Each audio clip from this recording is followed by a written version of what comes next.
સુરેન્દ્રનગરના ખેડૂતો ખાતર પાણી અને વીજળીની અછતના કારણે મુશ્કેલીમાં મુકાયા છે।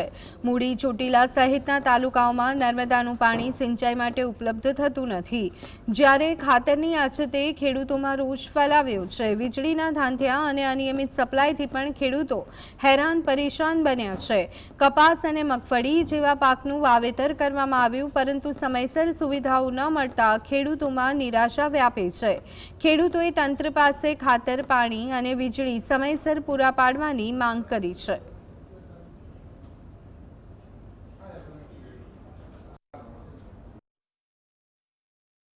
ખેડૂતને ખાતર ટાઈમે ન મળે, જ્યારે તાતી જરૂર હોય ત્યારે ખાતર ન મળે, નર્મદાના નીરમૂડી તાલુકામાં ન આવે અને ટાઈમે વીજળીના પ્રશ્નો રહે કે લાઇટના ધાંધિયા હોવાને લીધે મોટર ચાલુ કર્યા વગર મોલ મુરઝાઈ જાય છે।